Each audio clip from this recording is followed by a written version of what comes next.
had some staff issues and organization issues that we talked about. We're now continuing the meeting, so that's where it was called to order.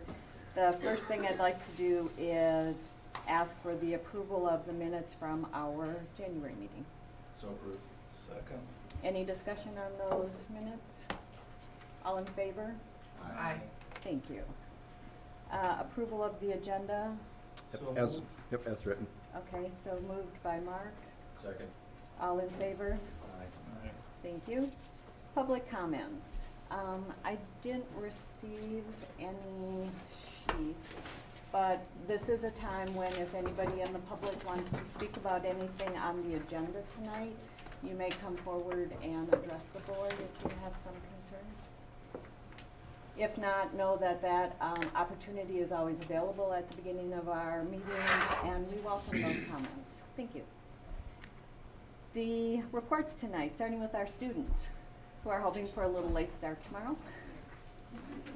Hello everybody. So I'm going to start off tonight and I'm talking about 3 different clubs. First is the Future Farmers of America, also known as FFA.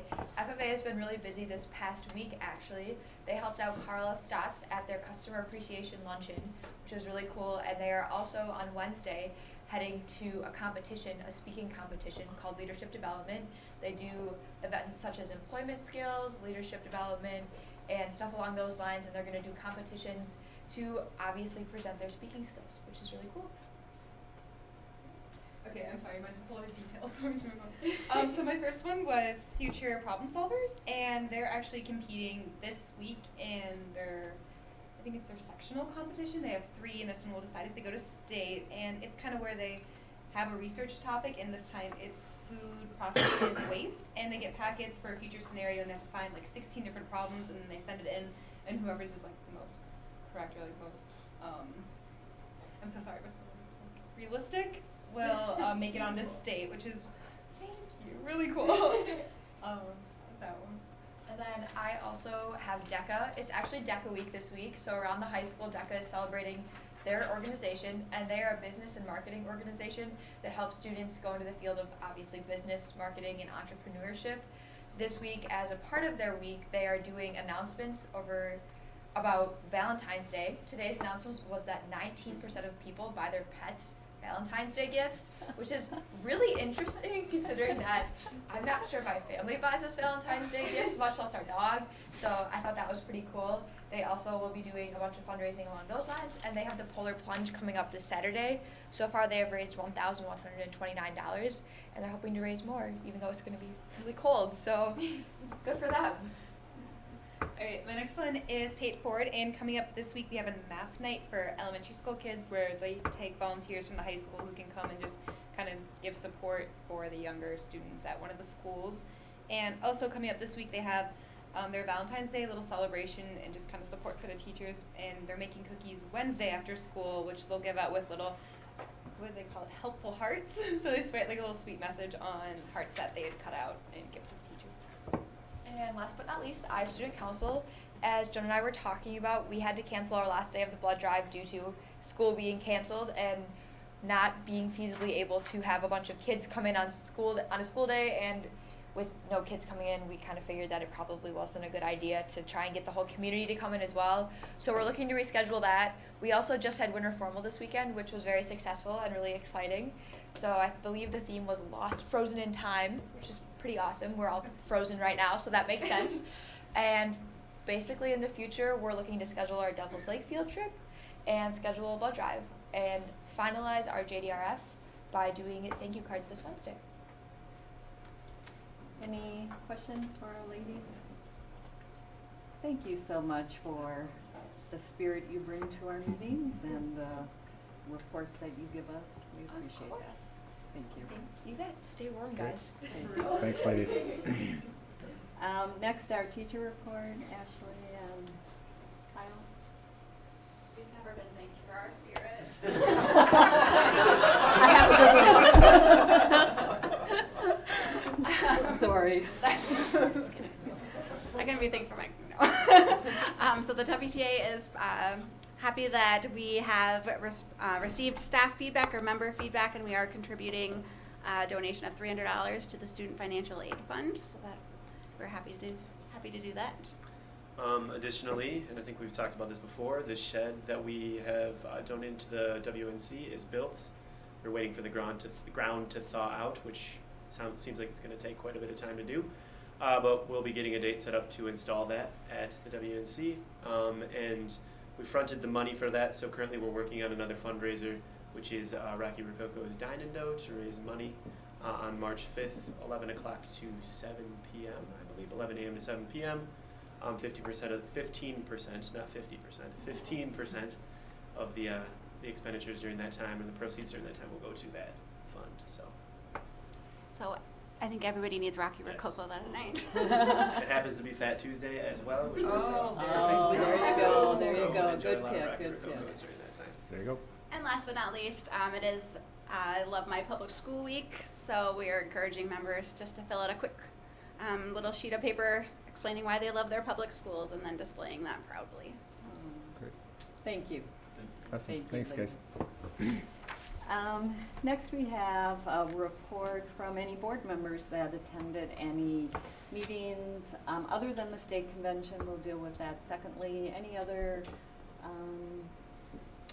attendance by board members? Can I share something, Joan? Yes, please. On Sunday, I got the chance, and I know Kathy, you were kind of being the MC for this, was celebrating the very special arts. So this was music and dance from people from members of the Madison, Sun Prairie, and Waunakee community, people with disabilities, and they're singing, dancing, etc. Very cool performance. This is just their flyer from that event, but that was hosted by the Friends of the Performing Arts. So thank you, Kathy, for being part of that and for your group for bringing them in. It was a very fun day. Very cool. Thank you. Any other reports? In the state convention, we had 3 board members that attended, as well as 3 administrators that were with us for the week. Wonderful week. Mark or Jack or anybody have a report? Yeah, I attended one day due to weather, couldn't attend more. But the session, I attended the session on budget, which helped provide a better insight into the workings of the state funding formula, which I thought was good. The other session that I attended was a board up in around the Green Bay area, and some of the things that they do, kind of structurally with their board meetings and so forth to make them a little bit more productive, which I thought was a pretty good idea. They had some good insight, good ideas. Good. Mark? Well, a large part of one of my afternoons was at a delegate convention. Thank you for doing session. that. And all of the recommendations passed. We did have one item that had 5 amendments and took about an hour and a half to pass. But so it was an interesting legislative experience for me. Beyond that, I went to 3 sessions, one dealing with the budget and 2 dealing with alternative pay and or micro-macro certification.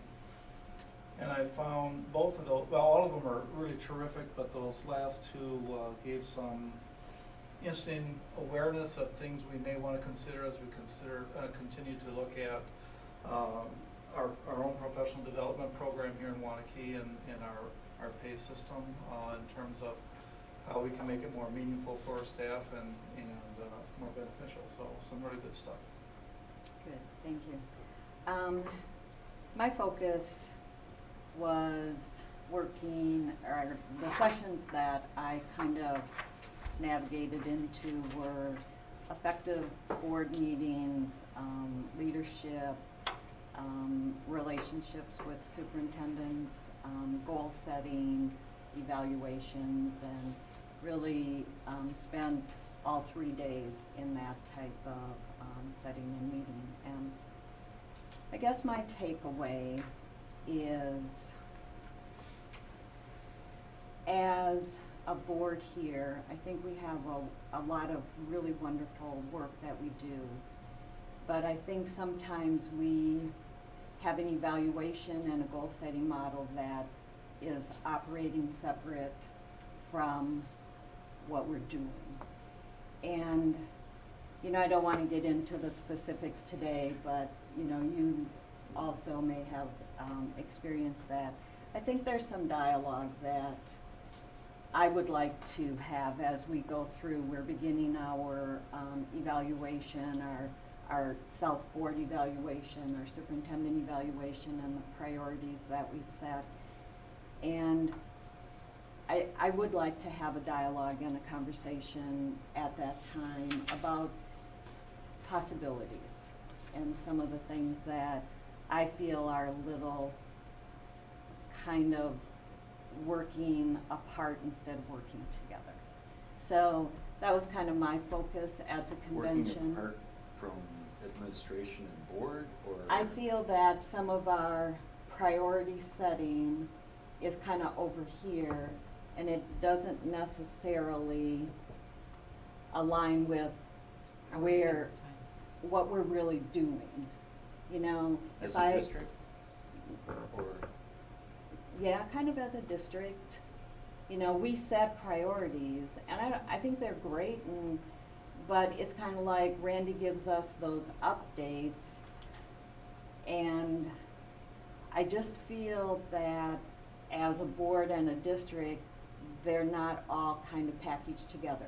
I would like to see, or I would like to at least talk about our building goals, our school building goals, and our district goals kind of as a unit instead of separate. That's been an ongoing challenge. It is, and it like really is, Yeah. it became very evident as I attended several of my sessions. It's like, yeah. And it's just a dialogue I'd like to have and see where it goes, because we're starting that kind of phase right now of our board work. So, anyway, to be continued. Great convention though. I don't know, Randy, Steve, if anybody else wants to share anything. I attended some of the same things that Mark did with some of the compensation pieces, and we did some of the things that Joan is talking about just with regards to goal setting, and then I was dealing with the snow day on another day, so that was kind of been a theme the last few weeks, but it started at convention. I blame it on Julie when she went south. She left and everything kind of fell apart with our winter, so.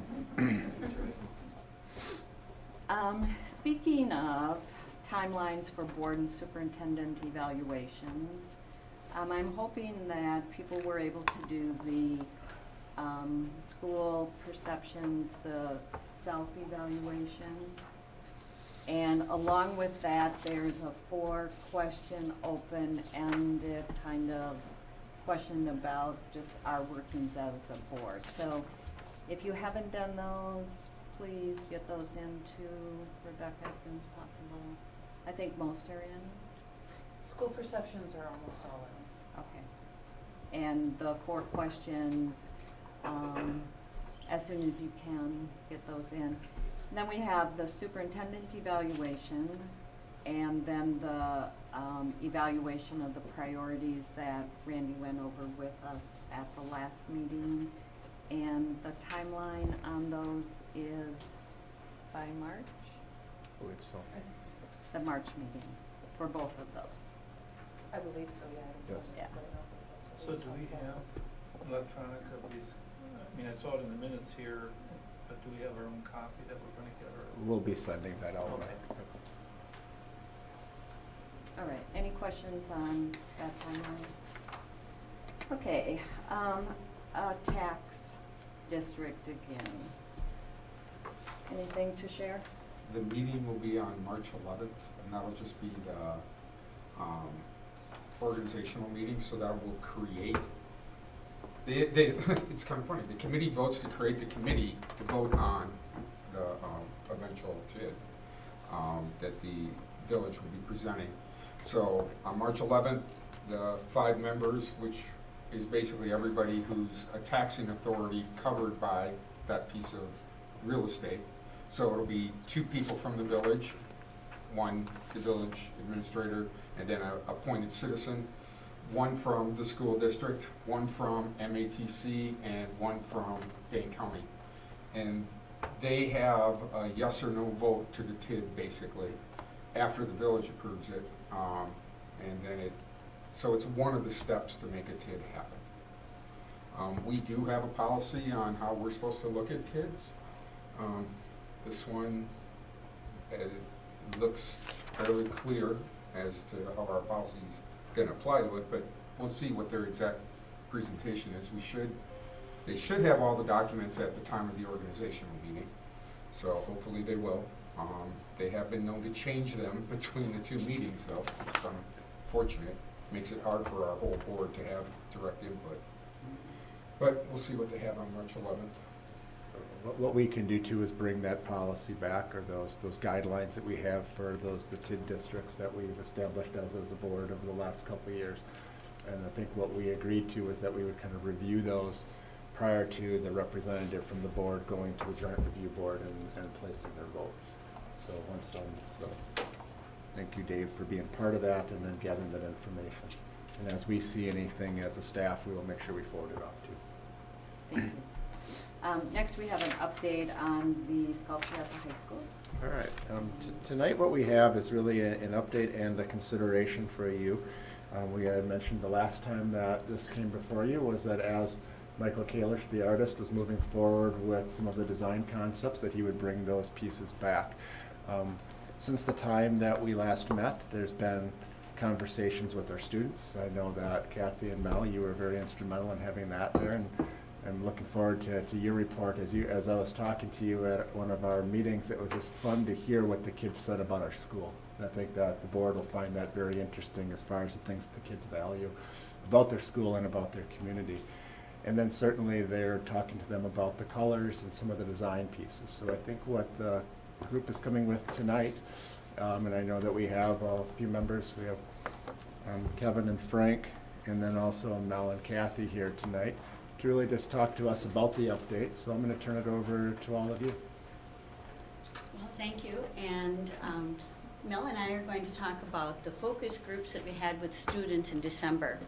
And we both agreed it was a wonderful time with the students, and we were so impressed with how articulate those students were. But we wanted to give you a little window on what they had to say and how we went about doing it. So we had 2 focus groups of about 45 minutes each. We asked every club and every organization we invited every club and every organization from the high school. And we also sent things out to a few departments so that we would have a really diverse group of people, a group of students there. We certainly had art students there and music students there, but we also had athletes, writers from the Purple Sage, the Yearbook, Young Progressive, Young Conservative. The Dreamers Club sent quite a contingent, and that was great. The French Club, the Spanish Club, Justice League, GSA, Student Council, and that's just a few that came. So we had quite a wide representation of students, and it was interesting to see them come together to talk about their school. So the goal was that the students were charged with discussing with Michael their thoughts on what the words should be put on the bindings of the books, and to talk about the colors that they recommended for the sculpture. And we did it on a conference call at the high school, and they were quite impressed with being able to talk to somebody that far away and somebody that was as important as he is. But the results were that Michael and the students had a great conversation about Waunakee and about this community and what the school meant to them. We made a listing and kept notes of everything. We sent it, we had the students help us compile some of those things. Then we sent it off to Michael. You may have seen some of the comments from students in the Waunakee Tribune, because there was an article in the Waunakee Tribune that interviewed several of the students who were part of this. And tonight we're going to kind of give you a synthesis of the ideas that are Michael's suggestions for the words on the sculpture and the colors. Yep. So the colors. The students talked a lot about how each student is valued and unique in our school. And in art we call that originality. So our students talked about the colors being unique and reflecting the fact that all students are individuals and have individual strengths and challenges and talents. They talked about everybody has their own story. They said the colors should not just be all purple and white. So I thought that was interesting. And the colors should be vibrant, as the front of the building is mostly beige and brown. So they want vibrancy. They said the colors should be welcoming, and they didn't want the sculpture to look just like anything that would be in front of any school in the nation. They wanted this to reflect the uniqueness of our community and of our school. And they wanted each book to have a different color because they wanted it to be diverse. They didn't Yeah. want all one shade of blue or all one shade of other Yep, hue. not straight from the tube. Not straight Something from the they said. tube is what one of the students said, not straight Mhm. from the tube. Mhm. So, so the colors are before you, but while we were talking about the colors and we were talking about the proposals that he has for you, here's some of the background to that. And these are some of the things that the students said that I think are important for you to hear. The students value the opportunities that are offered at this school. I think there were at least 9 comments from 9 different individuals about how they felt that even though Waunakee was a smaller school compared to Madison West or La Follette or a lot of the bigger schools, that we have over 30 clubs and numerous athletic opportunities, as well as opportunities in the arts. They felt that they had lots and lots of opportunities, and they highly valued that. They said, there is something for everyone to join here. There's a place for everyone. The students felt that the district emphasizes a balance in educational courses and opportunities. They named things like forensics, art, music, drama, athletics, advanced classes, the Innovation Center opportunities, youth apprenticeship programs, Skills USA, world languages, an emphasis on academics, and many others. They felt that it was amazing that the community and the school supported this many. There is something for everyone. This is not just an athletic school or an art school. We are lucky to have a balance of things to learn. And that last sentence was a quote that we took from one of the students. The students valued community support. They talked about their community. They talked about 6 Mile Creek. They talked about their experiences in the community. And they used phrases like community-driven, welcoming. They liked having a small town feel. They liked being connected to the land and to agriculture. They were constantly telling Michael that Waunakee is something special and that they needed this sculpture to reflect the fact that this school and this community are unique. They told Michael that the tone of the school is one of welcome. There were students who came from families who were the founding families of this community, and there were students who moved here in the last 2 years. They talked about how they were encouraged to include everyone in their clubs, in their athletics, in the arts, and in their classes. And they were really proud of excellence. They enjoyed telling about all the great things that happen here. They said the excellence here is attributed to the opportunities that are offered, the staff, the support of families, the support of each other, of the student body, and they talked about that a great deal, and the support of the community. They mentioned that they were expected to work hard, but that was the tradition here. And they told them about the Waunakee way. This is what we are expected to do here, but we are given the opportunities to excel. And they really said a lot of really wonderful things. I wish you could have all been there. Yeah, it was very cool. We found it truly to be a privilege to be with them, to listen to them, and we hope that these few comments give you some window into what was said at those meetings, and that it was a cross-section of students, and they really said great things about this school district and the community at large. So Thanks, You're Kathy. welcome. No, one of the things when they reported to our smaller committee group on just what the kids said, I thought it was just telling about, we often have conversations, particularly in the curriculum committee, about offerings and opportunities.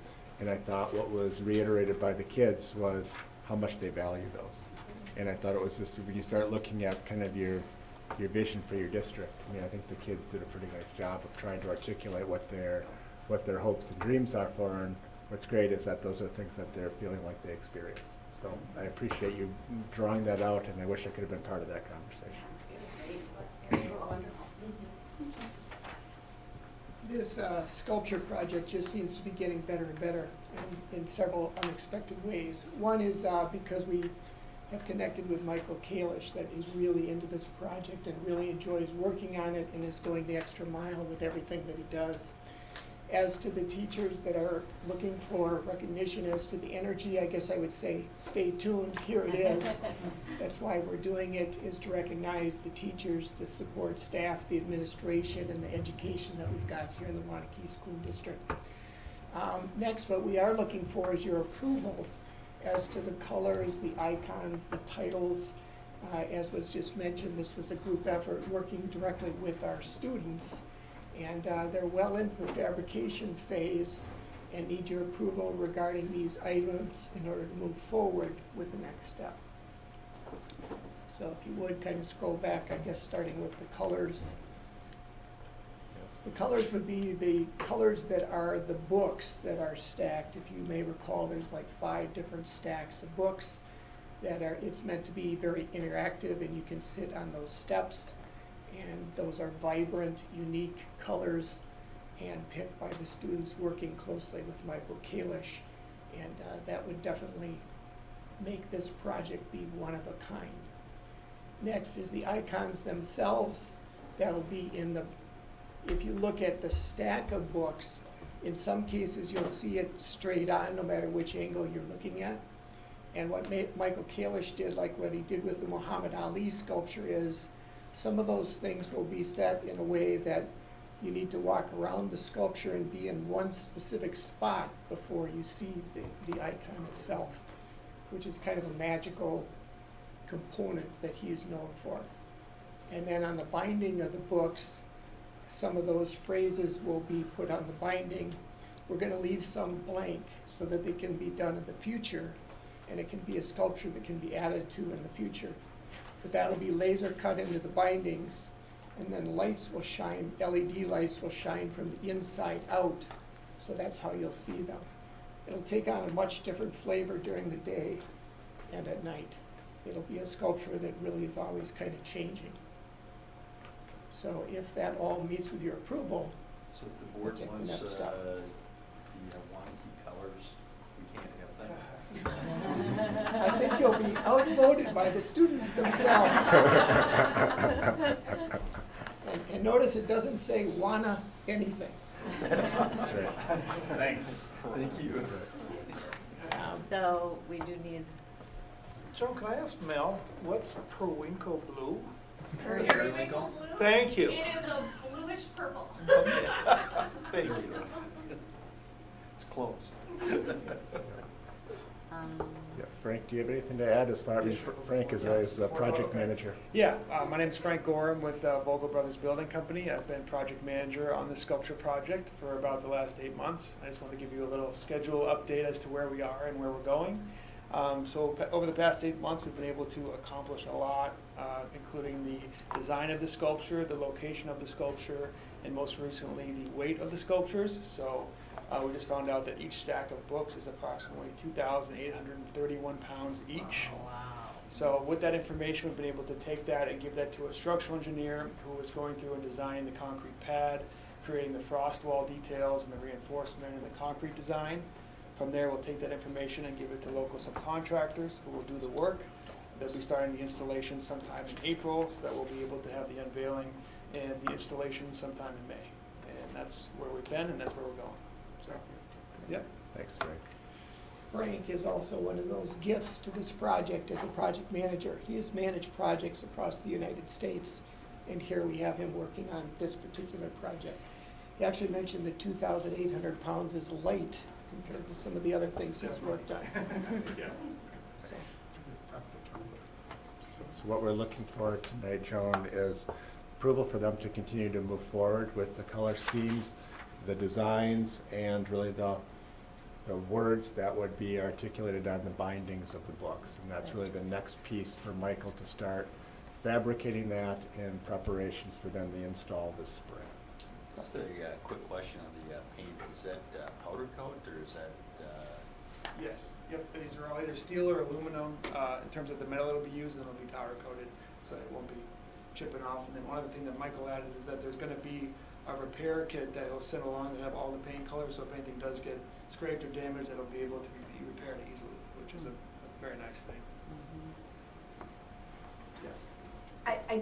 I don't mean to say that I don't trust his judgment at all on it, but I was curious when I read the titles of the colors. It would have been fun to see how they were gonna actually come out in stacks of the books, because that was one thing that early on in the process, original colors that he had picked just to show us, and we knew those were just examples, kind of struck a nerve. So it would have been good to see the colors, but on the other hand, I think we should feel very, very lucky. I don't know if anybody caught, 2 Sundays ago, CBS Sunday Morning did a 40th anniversary special, and they were highlighting all the different spectrums of topics and stories that they covered.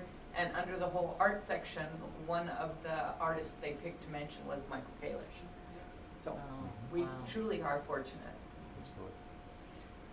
He's very humble in these phone conversations that you have. He's going to Miami to be recognized. He went to the Super Bowl and did a piece there. Last year's Super Bowl, he did a sculpture piece. We just happen to be really lucky in that he feels very strongly about what it is that we're doing, and that it would be unique in what we're doing. It's his way of saying thank you, I guess. I guess the only question I had was, when we were told about like book titles and such that we were gonna see, I was actually kind of expecting real book titles, and I was looking forward to see what students came up with. So when we saw these names, I mean, I don't have a real preference or anything like that, but I was actually struck by how completely inoffensive everything is.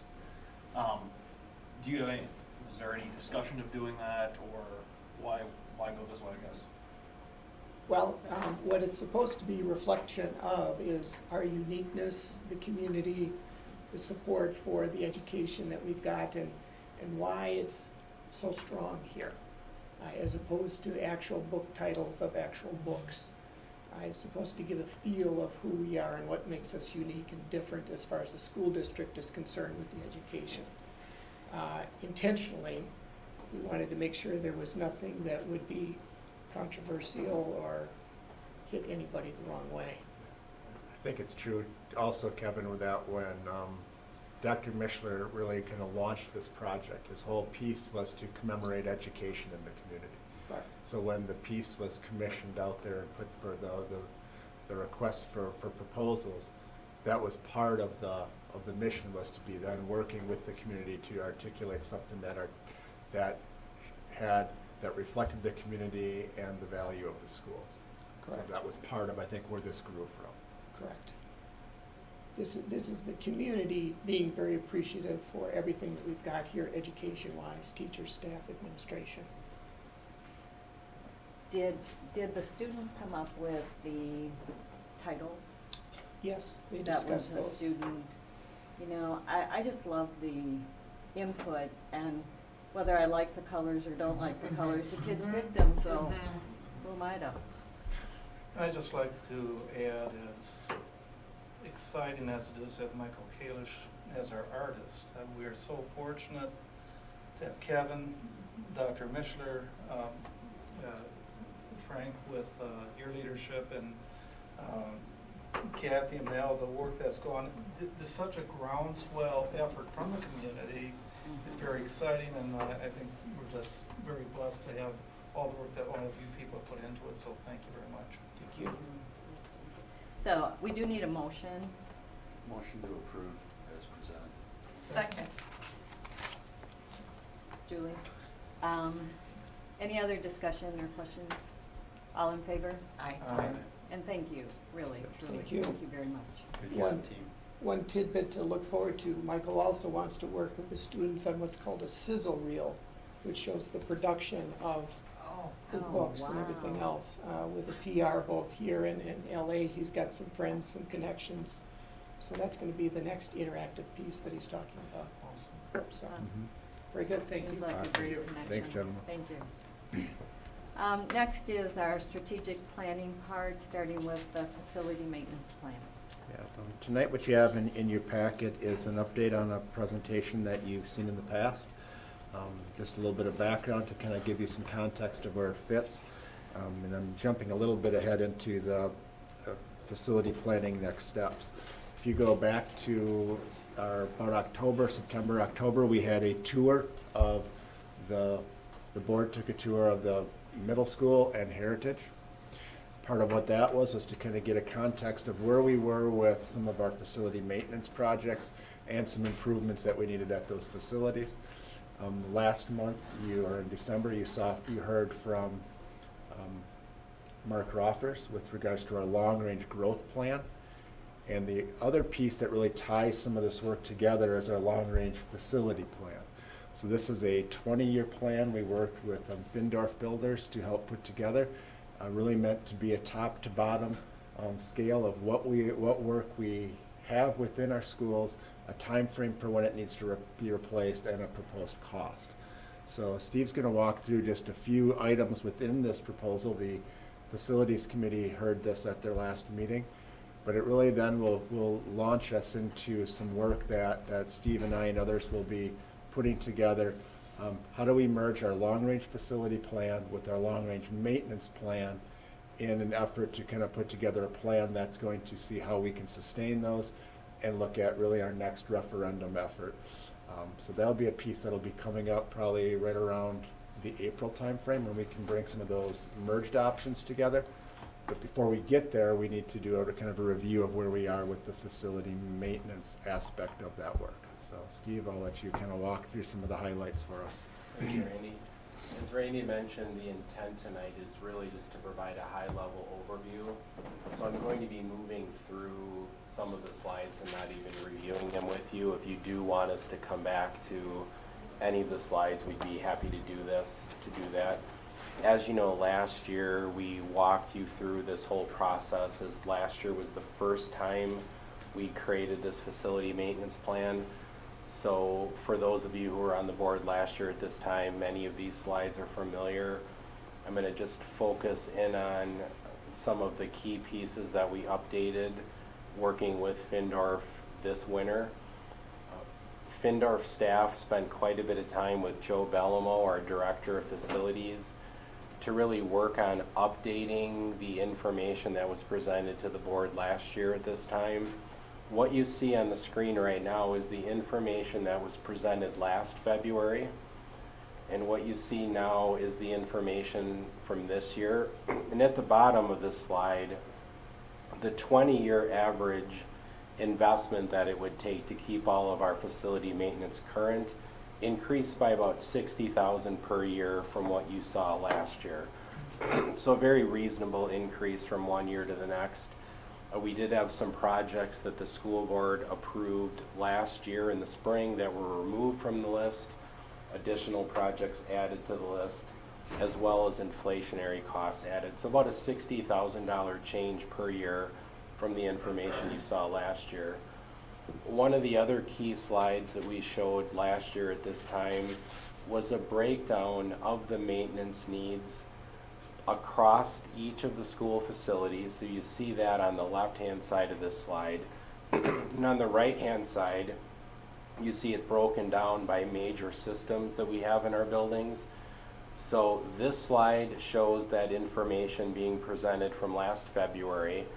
A key takeaway is the immediate needs column on the far left last year showed about $20.5 million worth of maintenance projects identified that could be completed in the near term. As you move forward to the update in February of 2019, as you look in the upper left-hand corner, you see the immediate need column is at $20,163,000. A major difference, again, is some of the projects that you approved last year, such as LED lighting in the parking lots, exterior to the schools, the commons area at the high school cafeteria. Those projects were removed as you approved those to be completed. So this plan has been updated to reflect that. So you see a slight change in the immediate need area, More projects identified in the next couple of years is what we had the year prior. But the main takeaway from both of these slides is that we have updated this information from what we shared with you a year ago. Another piece that we wanted to just remind everybody about this evening is we did come up with a short-term plan working with both the facility committee and the school board's budget committee. That plan really called for us to allocate $509,000 for each of the next 3 years to our capital expansion fund, Fund 41, and to not expend those dollars. So as you look at the budget for this year and as you look at the budget planning process for next year, you will see that we continue to identify those funds not being expended, which will leave us with a balance of about $1.8 million at the end of the 1920 fiscal year. The projects that the school board approved last spring are being drawn down from our Fund 10 fund balance. Those funds were funds that were remaining from the operational referendum question that was approved by the public in 2014. And we will be bringing back additional maintenance projects to request approval in the 1920 school year within the next couple of months.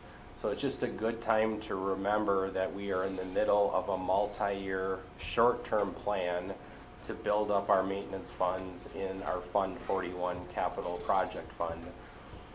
We also want to just take a reminder as we move forward, we are going to be working to put together a long-term plan that includes a blend of funding from a variety of sources.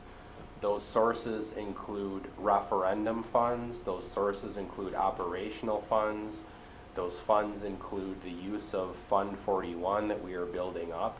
So as we bring this information back to you over the next couple of months, we're going to be bringing you back some recommendations that include a blend of funding across many different resources available to school districts.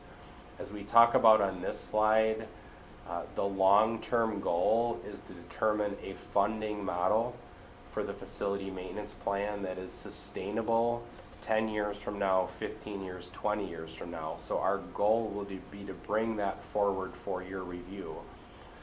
As we do that, it's always important to keep in mind that school districts have traditionally looked at referendum approvals outside of the revenue cap as a key source of funding.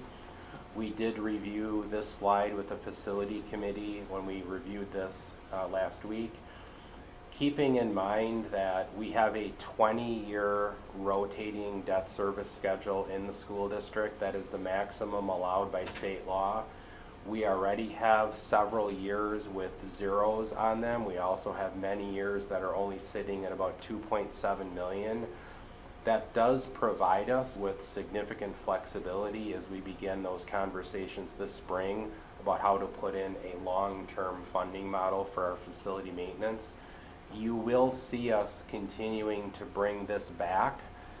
As a facility committee, Randy and I were requested to provide some information from the district's financial advisor as to how some of these recommendations fit in with the long-term plan for the district and the long-term tax impact on our community. So we will be doing that as a part of this process. And as Randy mentioned, ultimately really connecting together both the facility maintenance plan as well as the information brought forward during December on the long-range facility plan. Our goal is to bring both of these plans together as one, all under the district strategic planning initiative labeled Facilities and District Growth. We're expecting to be doing that during the April to May timeframe. We will be bringing back a series of options. Randy and I have a goal of presenting information to you in different formats. There might be a 2 referendum format, there might be a 3 referendum format, a blend of operational questions, bond questions. We want to just bring a whole range of options to you as to how we could work to blend both the long-range facility plan and the maintenance plan to really get feedback from you, and then ultimately I know that the discussion is to how do we engage the community as well in this conversation that we're looking to have. So that's a very high-level overview of that presentation. I'd be happy to answer any questions that anyone has. I do know the next agenda item is continuing with really the next steps, so Randy, if you wanted to take that. Yeah. And I think we've already covered it to a large extent. Some of the things that Steve and I want to do is engage with Michelle Weiberg. Many of you know Michelle. She's our PMA consultant on the financial sides. We want to look at some of the debt service pieces, and then how would some of the options that we would look to organize, how do those options cost, how do they lay into our framework? And as Steve said, trying to really merge this work that we've been walking through since earlier this fall till now to really bring you options. The Goals Committee is meeting here in the next couple weeks. And part of what they will be discussing is community engagement. And I think that falls under multiple realms as far as how we as a district engage with our community. But certainly one area that we know we need to have dialogue and feedback on is with regards to some of these facility pieces. So that'll be a discussion that'll happen there. And all of those pieces will then will filter back through here, as Steve said, in the spring.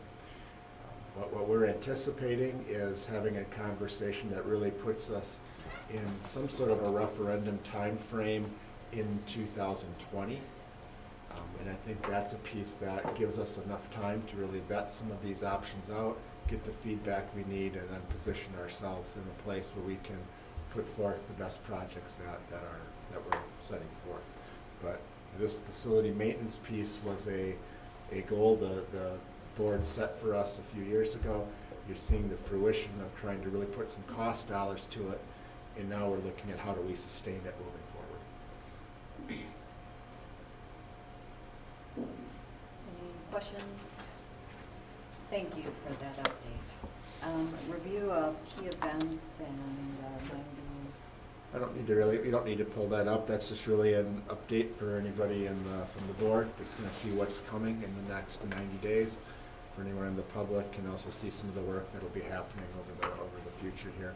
Many of these are tied into the work that we're talking about from our committee structures, and particularly you'll see articulated on there pieces that we just discussed. So we're summer school. All right. Sheila Wyatt is here tonight, and you'll see in your packet the information with regards to summer school classes and fees. So I just want to turn it over to Sheila and let her walk through what her request is this evening. Good evening. Summer is coming, eventually, not too far from now. So every year I come in February to present you with our listing, along with fees in the grade level, both enrichment and remedial. So here to answer questions you might have. It seems like you've pretty much met your goal. No fees, other than the science camp. So that should help our FTE, right? So we would anticipate, right, FTE has been growing by looking at how to adjust pieces, and just in case you ask me technical questions, I brought my Excel spreadsheets in many forms. What we do is we take a look at our fill rate, our percentages. Remedial is in its own category, but for enrichment, we really want to make sure that we have enough to match our population and our needs and change it up. Some classes remain the same, but the curriculum changes. Arts and crafts is a good example of that, or some of our science engineering courses, where the curriculum will change on a 2 or 3 year rotation so that kids can take those over and over, and we fill those and maximize the minutes. I think you just need to add in adult Spanish for those of us who like to do that. The Spanish what? Adult Spanish. See. So some of us can sign up. If you don't use it, you lose it. I know, it's gone. Other questions for me? Need a motion to approve this? So moved. Second. All in favor? Aye. Aye. Thank you, Sheila. Thank you. The second administrative report is our Human Growth and Development Committee appointment. Yes, and I'm going to take this one this evening. Janet Thomas had to be away with a family emergency, so she wasn't able to be here to present it. In your packet, you will see a memo from Janet that just outlines the Human Growth and Development Advisory Committee. This is a committee that is required per state statutes, and our requirements is as we review periodically our human growth and development curriculum, that the community has a say in as far as kind of what that program looks like. So hence the advisory committee that she is recommending.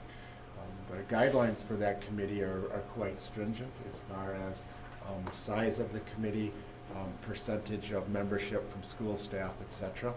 So what you see in front of you in your packet is the recommendation that she is putting forth for the size of committee that we felt was manageable. Really, the scope of the work for the committee is to, first of all, review current practices and relevant data on our students. It's also to provide feedback and recommendations to a drafted scope and sequence on the health standards. So part of this will be some work on the forefront to review some of the standards work that occurs around the human growth and development area, and having a review of that with the committee and feedback on what to include or what not to include. And then also providing feedback and recommendations on curricular options, particularly as we look at grade spans moving forward. So all of this work takes place within the advisory committee, and then from there, there's a recommendation back to the full board. The advisory committee is a committee that is an extension of the board, so it doesn't. It will be posted publicly and noticed accordingly, so there will be opportunities for public comment.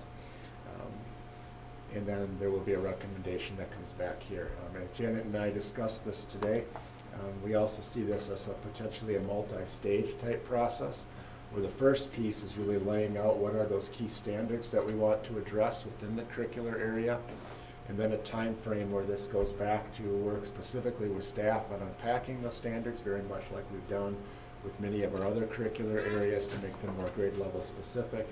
And then those aspects could find their way back either through the committee or through the board, and again, so that there's greater transparency as far as what some of the work is that's happening around human growth and development. There's also some pieces being reviewed with regards to opt-out procedures that is required per the statutes, that there's an opportunity for parents who make individual choices for how they would like their child to participate.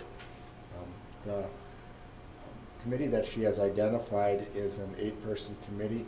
She has right now 2 parents who contacted her just recently that stated that they were not able to participate. And so we have 4 parents that are on the that are assigned to the committee. 2 of them have backed out. And I asked her about the makeup of the committee and whether it's required that those be replaced.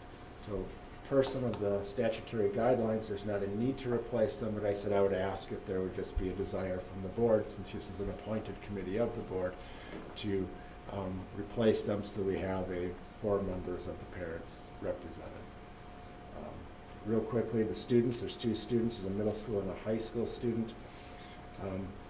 Our healthcare professional is Barb Schlittler, and then we have a clergy member, Ezra from the Presbyterian Church. He's a youth pastor. So those are the pieces that are really in front of you tonight.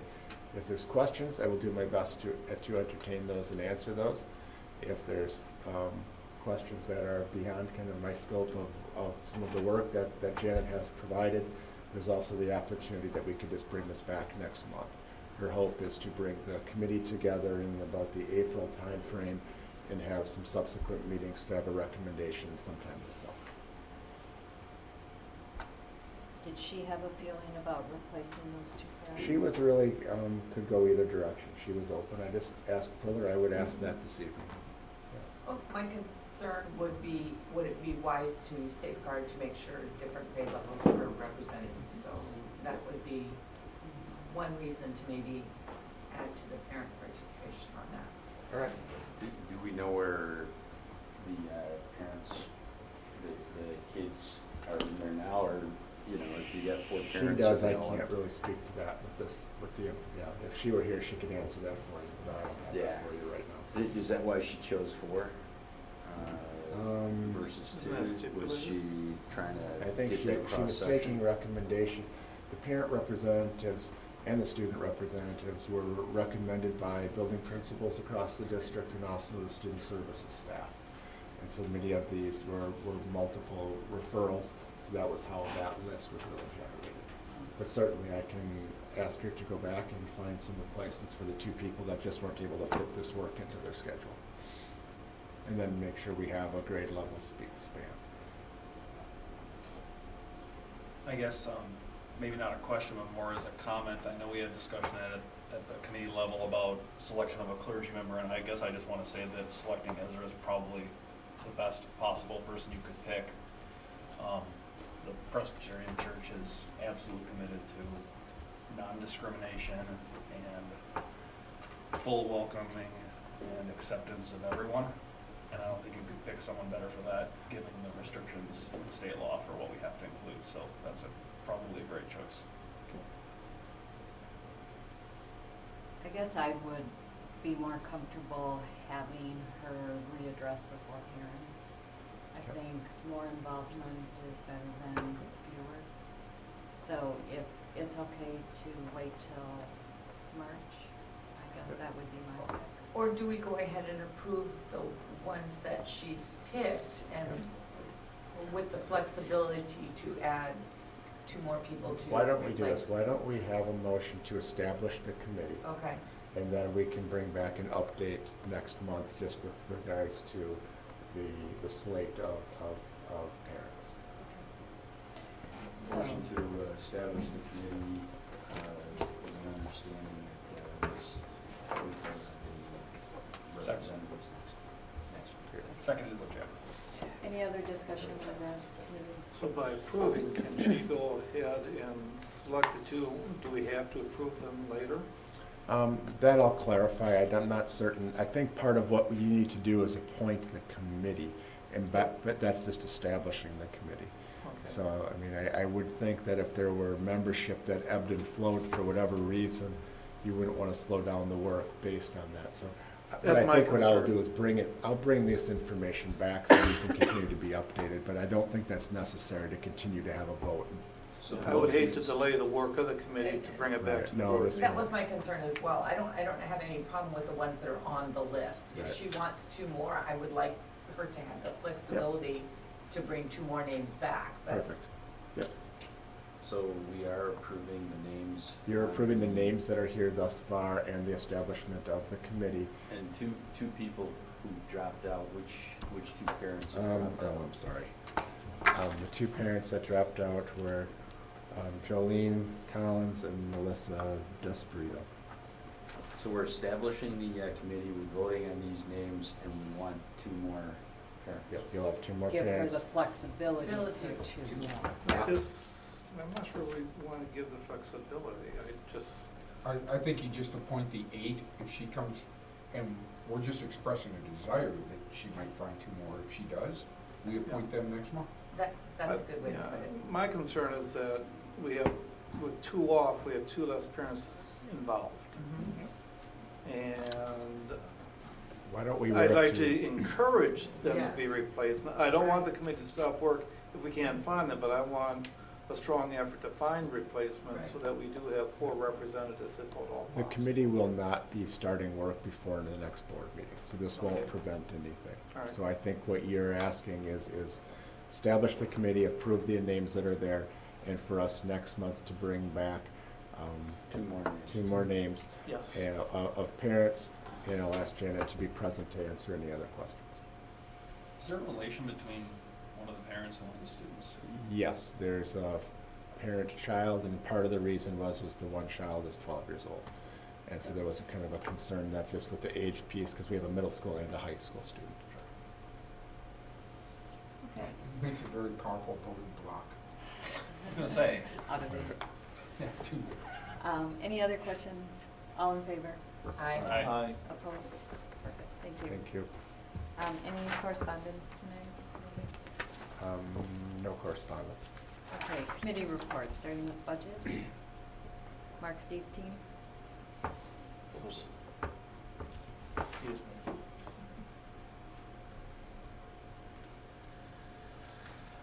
At the budget committee meeting, we looked at the year-end balance. Again, you recall that we have a $518,000 plan deficit.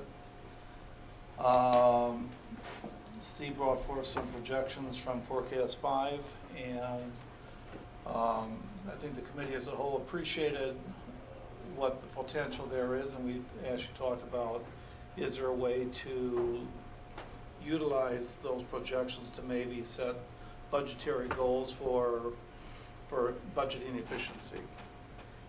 And the last thing, Steve gave us an update on expectation for the first draft for the 2019-2020 budget. Any questions on Anything the else? budget? Any other comments? Steve, that you want to make? There's no action items coming forward. The committee will again review the next draft of the 1920 budget planning in early March, and we'll bring those forward to the March board meeting. Governor Evers has set the date for his budget presentation. Obviously, for all of us in school finance, we'll be listening very carefully to what those proposals will be for the next state budget. We would like to present that information to the board at the March meeting as well, so that you have the information as far as what the governor is proposing for the next state budget for school districts. Thank you. Next, facility committee. So we had a bunch of requests to spend money or raise money. And basically there were three topics on the meeting. One was to rebuild the tennis courts where our high school teams practice. And the village would like us to participate in the rebuilding and resurfacing of the tennis courts. They said they had rock solid material that it'll last for a number of years with the appropriate maintenance and so forth. They came to us with a proposal that we would fund about $220,000 over a 3-year period. We requested that they go back to the village board and see if we can extend that to a 5-year period. And the reason being is we don't really, we want more flexibility in the budget. So if the budget gets tight over 1 or 2 years. So we sent that back to the budget committee to review where we could potentially take the dollars from, where we would get the dollars. So I would assume that that's going to be taken up shortly. The other thing, the next topic, and Randy and Steve have gone through it with the facility plan. Want to start talking about how do we put referendums out, and when should those be. The third, and I think we've got people here to talk about it, is a construction project on the soccer field to build a building and put turf and things on the field. Okay. I'll just kind of give a little preface to it, and then I'll introduce Dave and Ben and your team. We were approached a number of weeks ago just with regards to some improvements that are interested to be made at the soccer facility. Really 2 different phases of it. First one being really a team facility or a building that could serve as kind of a locker room changing area, training area, located on along the sideline of the soccer field, also kind of backed up to our JV softball field. Second part of that is also then looking at improvements to the field itself, the playing surface at the stadium, and looking to move that from a grass field to a turf field. So that was a piece that was presented to the facilities committee, as Jack stated, and what the group is asking for this evening is for consideration to start a capital campaign to raise the funds to accomplish that work. So with that, I'm going to turn it over to Dave, Ben, and any others who are going to be presenting, and let you walk through kind of what you're conceptually asking for, and then entertain any questions from the board. So my name is Dave Kettner. I'm the boys high school coach. Ben Voss, the girls' head high school coach. And speaking on behalf of Ben and myself, it's our pleasure to stand before you on behalf of a collection of parents as well as community representatives who are very much interested in seeing what we can do to improve the soccer stadium. And as Randy indicated, we're seeking approval just to start the capital campaign, as well as to continue working with staff and the facilities committee to further develop the project itself, the timeline, aspects associated with field replacement, as well as other aspects of the project as a whole. As Randy indicated, there's really kind of three parts to the project. There's the team center, there's the turf, and then there's some ancillary improvements to the facility itself. And of course, ancillary improvements depends upon what the needs are of the facility as things progress. In addition to the turf obviously being a big part of the project, one critical aspect of the project is really the team center. That's the building that would be located up at the soccer field. The team center, as Randy indicated, would include team rooms. So these are not locker rooms, they're team rooms because we won't put lockers in them. But it'll also include an athletic training facility, storage, areas for officials to change, areas for coaches to change and to have coaching space, as well as the capability to have video review within one of the team rooms, and also permanent dugouts for the teams during the course of the games and practices. We think that this is very important and definitely a need up at the facility because we currently don't have a place for the 90-plus boys, the 70-plus girls, when we're during training practices or during games for them to seek shelter in the event that inclement weather comes in. We also don't have a place for them to change. So when they're done with classes, we don't have access to locker rooms at the high school, so they don't have a place to change into either their uniforms for games or into their training material or clothing for practices. We also don't have location of water and ice near the field. Our trainers, the training room, which is at the high school, is a very nice room, but it's also, it's got to be at least a half mile away from the soccer fields currently. And as part of that, that means that our students and our managers or coaches and parents have to bring ice and water up to the fields. It would be nice to have that location at a satellite location up by the soccer fields. And it's not only benefiting the soccer fields themselves, but also softball, baseball, and the other sporting events which are located, at a distant proximity away from the high school itself. In addition to that, obviously the turf is a big part of this. Speaking again on behalf of Ben and myself, after having our players on the field over the course of the last year or so, it's starting to come into a state of disrepair in the sense that we're becoming concerned in regards to the continued damage to the field, the lack of drainage, the safety elements that it presents to our athletes.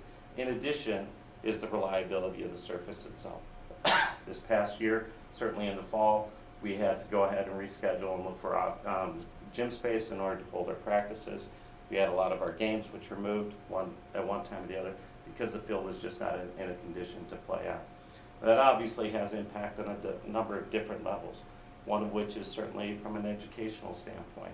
When we start looking at consistency of our schedules and the reliability of the field, we're continuously moving and changing and trying to adapt to the weather. By having a artificial surface up there, that negates a lot of the impact that you would get from a natural grass surface, which in turn then provides a betterment for the program as a whole, as well as our student athletes and being able to plan for the course of their day. Ben's going to talk a little bit more about educational elements. Yeah, so there's I'm a current resident in Waunakee. My three kids attend Waunakee schools. As a profession, I'm in my 19th year as a high school teacher in the Madison School District. So as a teacher and coach, I see a huge, my theme up there, athletics as an extension of the classroom. I think that there's a huge educational component to this. I think in the way that I teach, the way that I coach, I incorporate a lot of repetition, and I think that word's has a huge impact with this project because I think the more you play, the more you learn, much like the more you do things in the classroom, the more you learn. So enhancing player development, by doing this capital campaign, it gives us an opportunity to have more games. We've looked at the idea that 12 of the 90 athletic events last spring with the weather that we had 12 of the 90 actually took place on their scheduled date. With 78 rescheduled games, it creates a shortage for referees, but it also affects player development. So there's also another piece, student comes first. One of the biggest problems and concerns that we have as a coaching staff is the need to have early release for away games. This facility creates an opportunity for us to schedule as many home games as possible, in addition to all of the practices as possible for all levels, not just varsity, but it also eliminates the need for kids having home games. It allows us to keep them in the classroom more often, so putting the student first.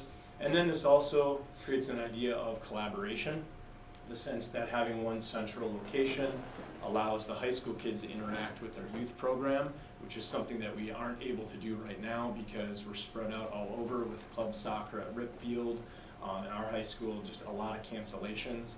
Having one centralized location for families with 1,000+ kids that we have potentially in soccer in this district allows us that opportunity for them to interact, much like they do in a classroom environment. So we think that this particular project itself should have a lot of attraction within the community. Yes, we are just coming off of a football fundraiser, coming off of the ice pond a number of years ago. We're coming off a library. We're in the middle of some fundraising for baseball. Excuse me. We're also looking at new lights for the softball field. We think that this project itself presents some really unique aspects that adds more back to the community. And also, we are also looking, as Ben mentioned, we have nearly 1,000 kids, students within the greater Waunakee area who are playing soccer. So it is a continuous growing sport. But the interesting thing about it is those 1,000 kids tend to come from families who aren't playing football, who aren't playing lacrosse, may not have contributed to the library because they're just not within that demographic group. And as you start looking at the possibilities for this, not only from a fundraising standpoint, but from a community involvement standpoint, especially given that you can set up these soccer fields so that you can have U12 players on there. You can have academy programs there. It would be great to have a Saturday scheduled academy program that is immediately followed by a varsity game.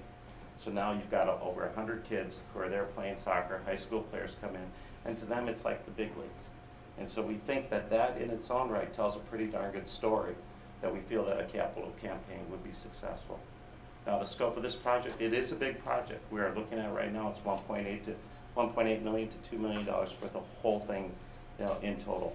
Roughly about $550,000, would be directed towards the building. About $1.2 to $1.3 million would be directed to the turf, and then ancillary opportunities in addition to starting to look at what's a field replacement program going to look like.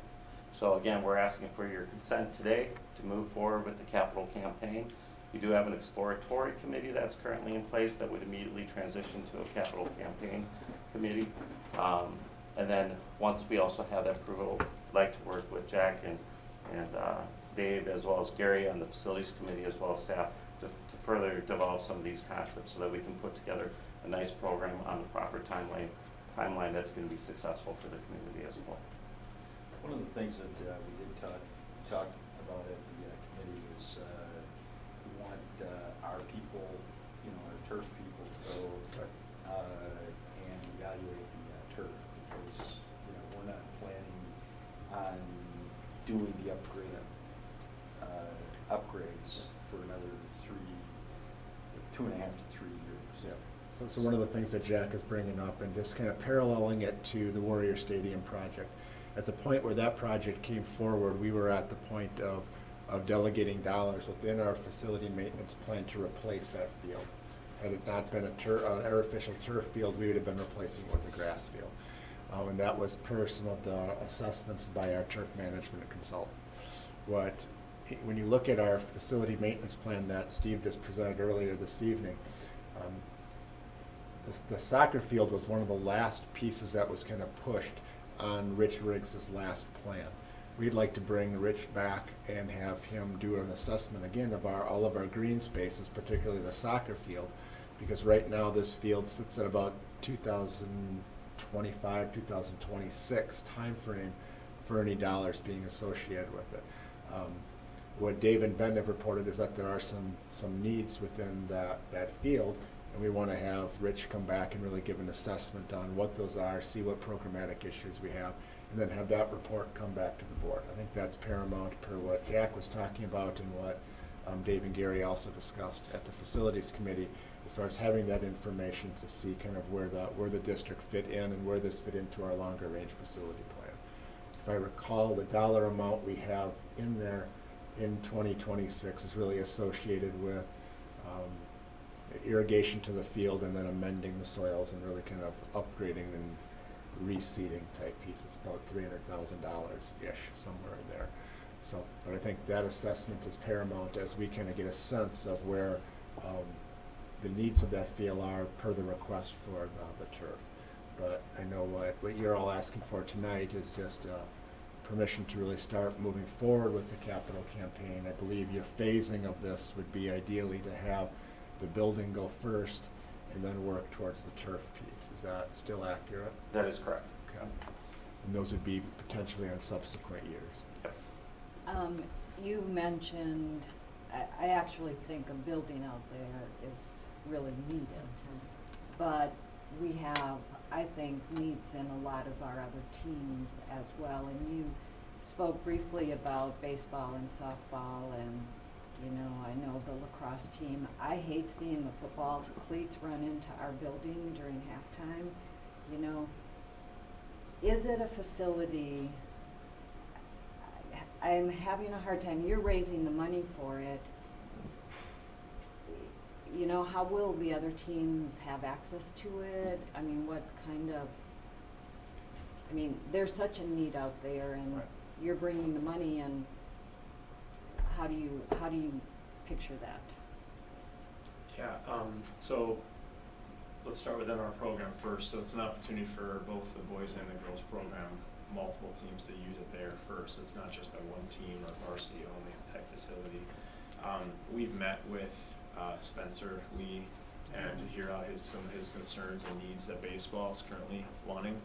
And, you know, looking at possible opportunities for some storage space for baseball, that's one of his biggest concerns, and where to put certain things. For softball, you know, there's a need for them wanting to get lights for their field and having a outlet there, circuit board, I guess, or for the lights, electrical, an opportunity to have it there. There's also access to, I think, for all three, for possible bathroom use. Right now, there's just a porta potty that I think all of us share in the back.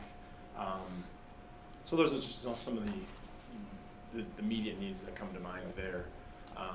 Yeah, just to add on to that, so definitely the satellite training facility. You know, all athletes would be able to, you know, get medical attention, get prepped for their training and their games at that facility, access to ice, access to water, and any other medical needs around there. Coaches, so it's not just soccer, but also baseball, softball. Most of us live out of our cars, you know, and so it's a place where we can actually change as we're coming from our jobs. Have a restroom, both for players as well as coaches, officials. You know, whether someone's officiating even a softball game or a baseball game, it's a different location that they're going to be able to step out to and not be using the common areas. So I think there's many opportunities for, you know, uses for multiple teams. And I think that's one of the things that working with, you know, staff and the facilities committee is what more can we do to maximize this opportunity and to not just benefit soccer, but really to benefit the program as a whole. Okay? I think you get your drawings over. Yeah, we do. Yeah, and I think there's one up here too. Yeah. Oh, okay. I think we do. There we go. So this is just a early rendition. Is it the layout as well? Yeah, I think the next one. Okay.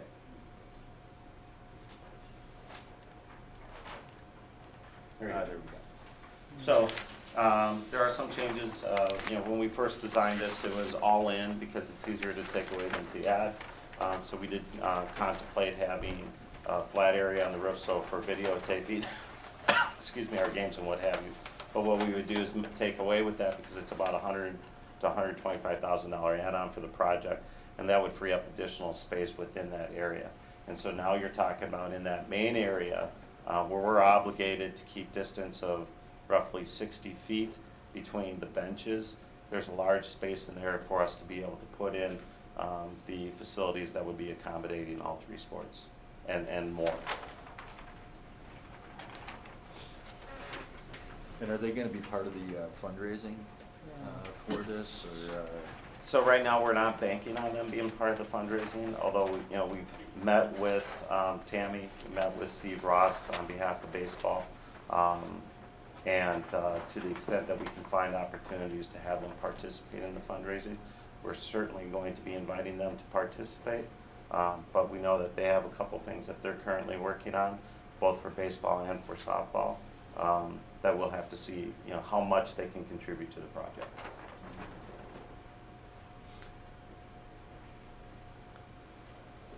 I think you alluded to it just with that change in your plan. I guess my concern, conceptually, it sounds great to have a facility that's multi-sport accessible, but when you're into the season, and if there's really only 2 locker room areas, obviously soccer would have the priority, so I'm not sure I see the long-term benefit to either baseball or softball other than potential storage, and then the electrical piece, which would be a big piece for the lighting piece. So,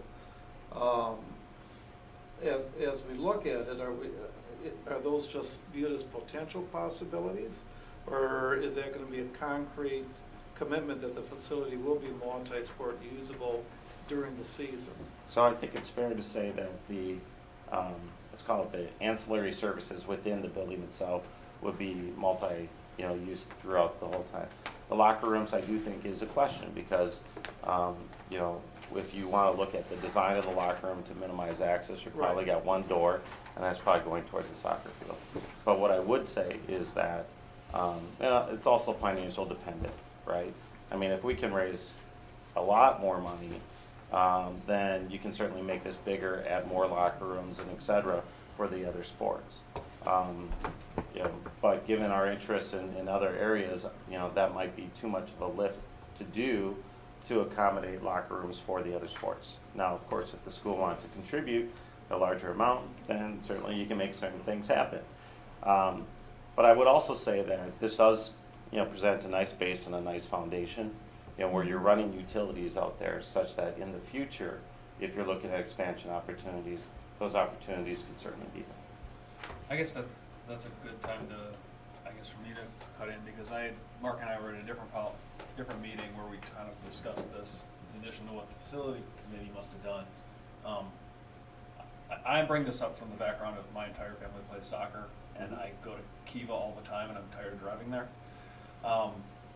Has there been any discussion at all about doing anything that would be a larger facility than something like this, including up to something like an indoor facility, such as one of the indoor soccer places like Kiva in Middleton, because that is something that can actually get used year-round. It can be used by multiple teams and events. Obviously, it would cost more, but I'd be a little concerned about something like this actually precluding the ability to do something like that because you've got a nice facility now, you don't want to change it.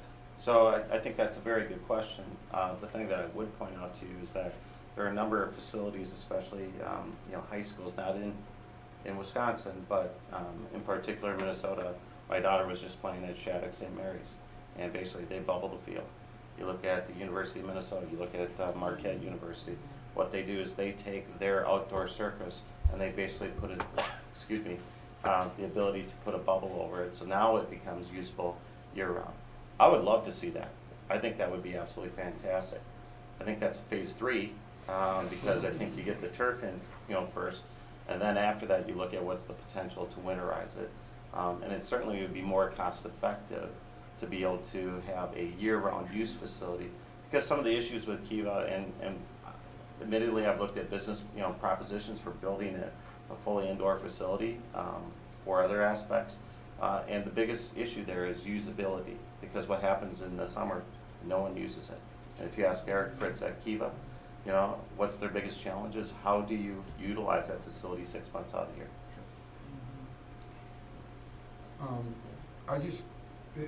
There's been a bit of a tone here that I felt a little different than at the facilities committee, and I just want to be clear. My understanding is while booster clubs raise the money for these facilities and things like that, and we understand the general commitment and stuff, it does become Waunakee Community School District property. That's correct. If for any reason there was a need by the school district to have to use that building for another sport, it's up to the school district, not up to the booster clubs. I don't want anyone raising money or ever feeling that the booster club owns the building. I Because think that's correct. I just want to be clear. I was Yep, getting no. a little feeling about, well, can we use it for another? It's not up to the booster club, unfortunately. That is And correct. I don't want anyone under a misconception on that, because that building does have to be maintained in the long run. And it's a fundraising thing to help the school district to have a facility, but it's not a facility that, it's like the football field. It's a great field and everything. It's used for lacrosse. And it always will be, because that was part of what we needed to do in making that field happen. And I just want to be clear that we don't say the locker rooms only belong to soccer, because someday that soccer field may be somewhere else.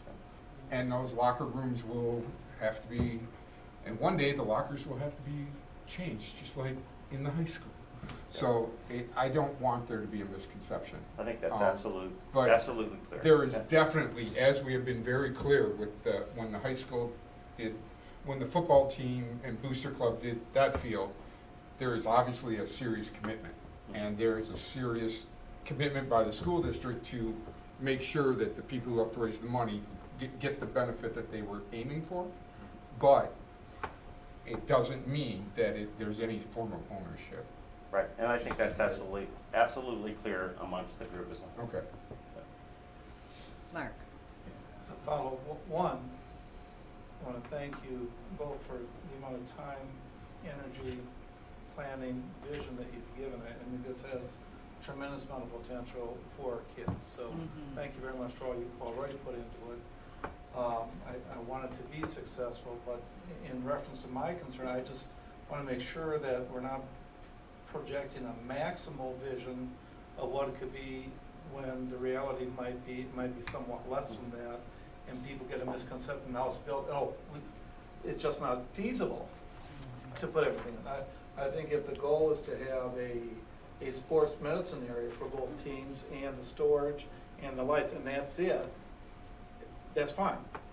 You know, but I don't want to sell it for something it can't do either. So whatever message is sent out there, my concern is that is how it will be used and how it's intended to be used versus some dream that may not work. And so, but again, thank you for everything you put into it, and I'm hoping that we can move this forward so it can get into the planning stages. I guess from my standpoint, I'd put a motion out there that the fundraising would be for the building, and we come back at a later date for the turf. Because I'm really concerned about the more turf we put down, we are, while it's nice and it's great, the challenge I've got is how do we pay for that, you know, in 10, 12 years? Especially when you start looking at, you know, I'm going to put, you know, the American club after a varsity game. And, you know, the more you use the carpet, you know, the sooner it wears out.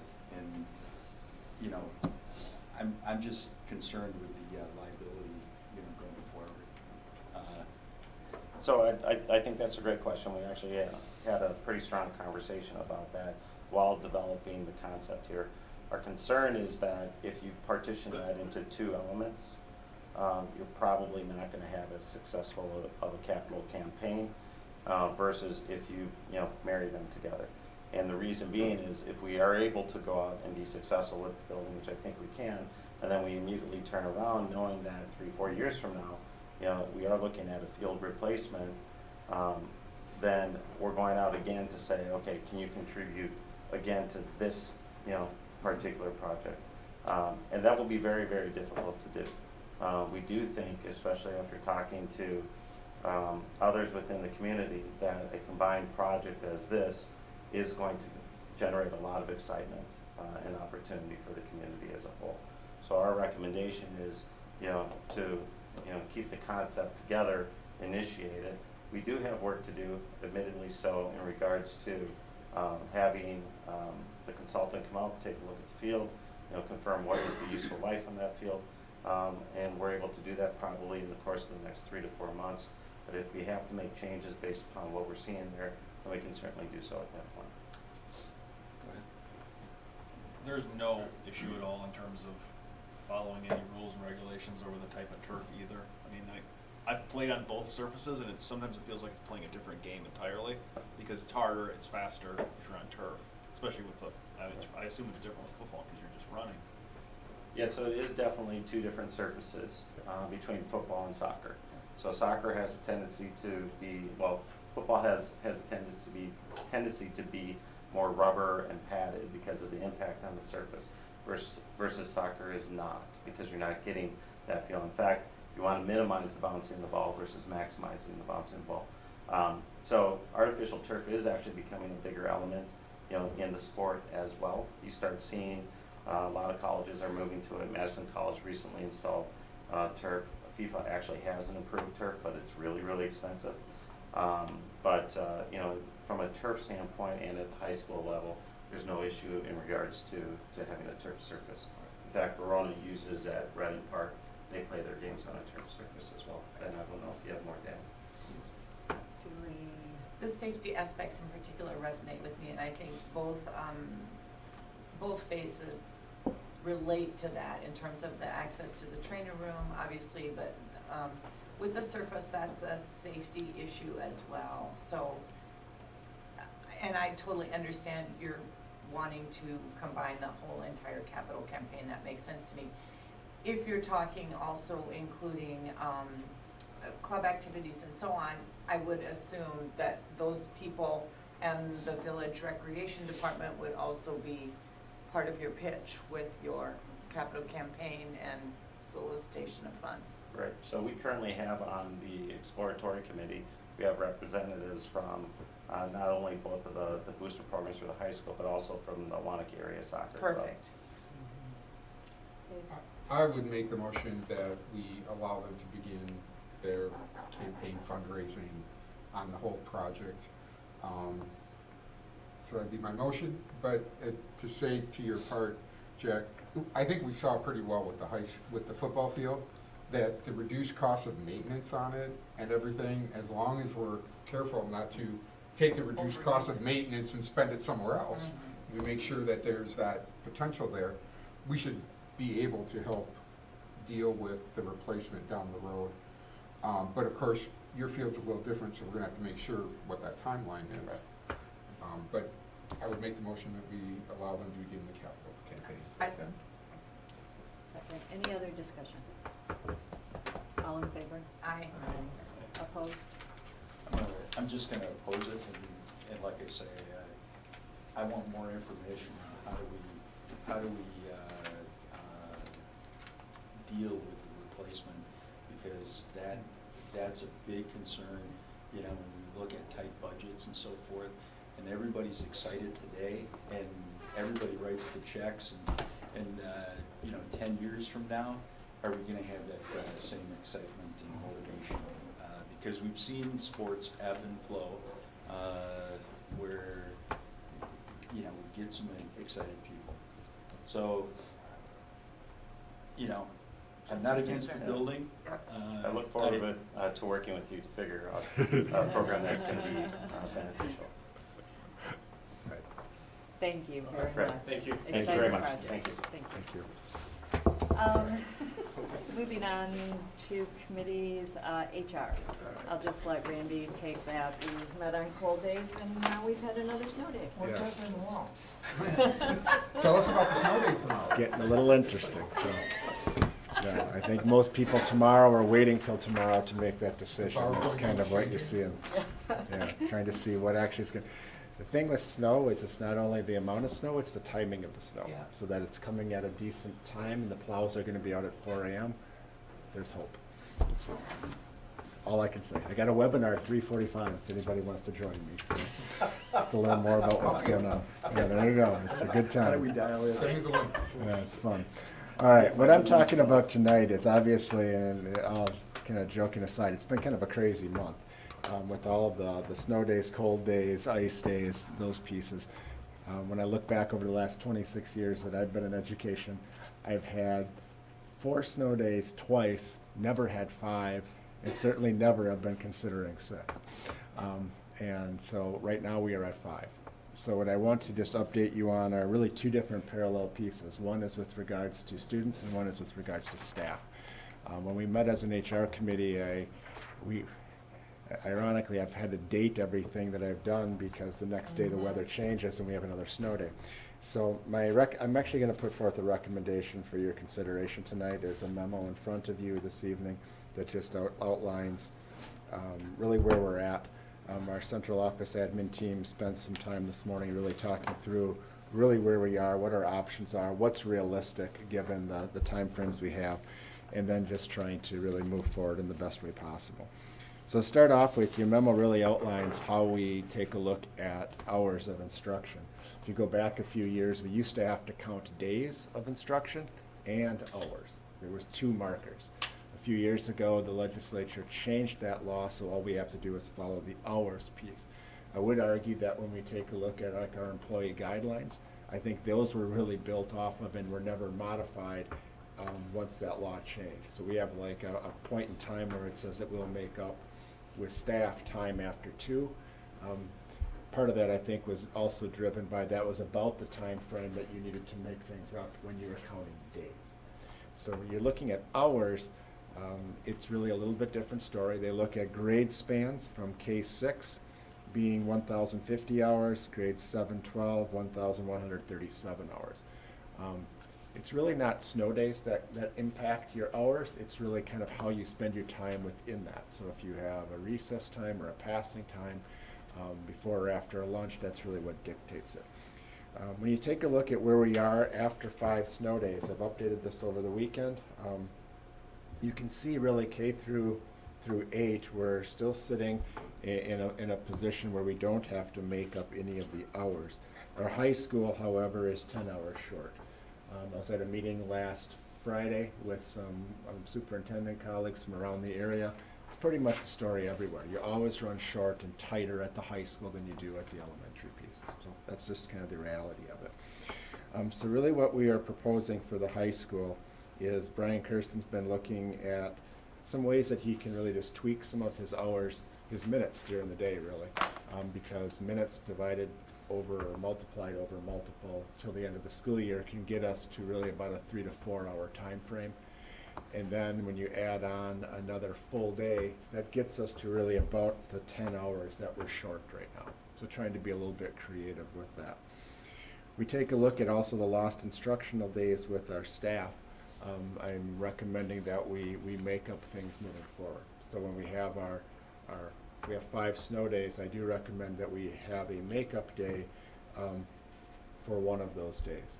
So what I'm recommending right now is that March 1st, which was a professional development day, be turned into a staff day. Or that was a professional development day, be turned into a day with students. So we'll swap that out. We already have staff here, now we would bring in students. I gave a bit of a precursor to parents a few weeks ago that might be coming. If we need any subsequent days, so we have a snow day tomorrow, for example, then I would say that we would take a look at the May 20th Professional Development Day, and we would utilize that with students as well. What I'm trying to do is stay out of the next week of June. Right? We get out of school right now on the 7th, which is a Friday, and to move to that next week on Monday, I'm just looking for more productive times when we can have with kids. So that's really what we're trying to take a look at. So, and then hopefully we don't have to get there. If we have more than 2 days, then obviously that's going to force our hand to have to go into that next week in June. But I think then we've at least played out every creative option we have. There are some pieces that I think we can look at for the future that probably fit best with the high school. You have some districts that are getting creative with some virtual days, etc. DPI has given some guidance to that. At this point, I think this fits our model better, but it's a piece we could plan for the future. So in short, my recommendation for the makeup pieces is March 1st and turn that PD day into a day with students. If we need another day beyond that, it would be May 20th. And if we needed a day beyond that, which I hope we don't get to, that would be then moving into that second week in June. The second part of this is then taking a look at staff. And when we all of our agreements right now have 2 built-in snow days. And then you have options for really how to kind of make those pieces up. As we've had some conversations administratively, I also believe that those timelines were really lined up at a point before we adjusted our hours that we had for our bell times here in the last few years after the referendum. And as we took a look at just the practicality and the I guess the professional perspective of what's actually happening, we know our teachers are doing much of the work. They're doing a lot of work in other areas. So my recommendation right now, and this is for all of our employee groups, is that we recommend consideration of assigning no further makeup days for all staff. And outside of that, we determine, outside of what's determined that we need to make up with students. So that really is stating that the first 4 snow days that we are really waiving for our staff, and that we're making up the 5th, and we'll make up any subsequent ones. The other piece that I would add to this is those days that we would lose from a professional development standpoint on March 1st and May 20th, if we need to use one on May 20th, that we work administratively to determine what's the best way to kind of create professional learning opportunities and professional opportunities for staff. And we can be creative with that. We've done things like that in the past. And then have that a piece that we can work on with our staff specifically. So my recommendation then is to have Snow Day Makeup Day March 1st. If we need another one, that goes to May 20th. If we need another one after that, it goes into the week of June 10th. From a staff perspective, that we provide the 4 snow days that do not need to be made up by all employee groups. We make up the 5th one. Since we're taking time from our 2 professional development days on March 1st and May 20th, that we review how we can provide alternative PD time for our staff either in that following week in June or through other professional activities that happen before the end of the fiscal year. So part of the reason we're recommending this, a little bit different than the conversation we had at HR, is really looking at some of the logistics of how we can do this, also wanting to make it productive time and not just marking time. And I think that's important. And I think that there's certainly, as I know, as I've been in on the snow days, I've had communications with many of our staff who are also here. So I think that's my recommendation. I would open it up for any discussion or questions that you may have. Quick question on the staff, like a lot of the classified staff who had to come in even on the snow day. Right. They're normally granted personal day? Is that the correct term? PTO? Correct. They're given a day then that they could make up at the future. So they would normally get up to 2, so you'd be giving them 4, correct? Yes. If they did all 4. Looking at Connie, correct. Okay. If they can, right. It's trying to be flexible with some of those groups. I think some of these days, as we've looked at kind of our handbook options, we do have things with kind of emergency pieces. I think that's kind of where we were certainly operating under those cold days. It's not a place where anybody should have been out. So. No, I like the idea. I think the days are going to be more productive than if you just tag them on into June, because I think your kids are pretty well, and teachers are probably checked out at that time, ready to begin. So I like what you've done as far as putting them into the school year, and I think they'll be more productive and better learning opportunity.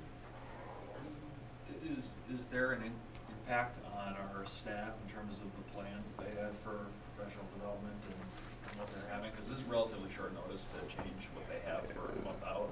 There's some things that we have for March 1st that we have to change, certainly. I think, but that's definitely a more productive day. I particularly look at our high school staff who've missed time the second semester, particularly leading up to AP testing. That's a pretty big deal. So any days that we can buy back for them, I think is important. So then that's much more productive than getting too late in the season. So yeah, we are giving up some of the PD days. There's no doubt about that, Mike. But I think given kind of where we're at, I think those are some of the best options we've had. I just got the sense that there was probably some angst over points and everything like that. I didn't know if this would be having a long-term impact if people miss training they want. This wouldn't impact points because you can't get points on a PD, on a paid staff day anyway.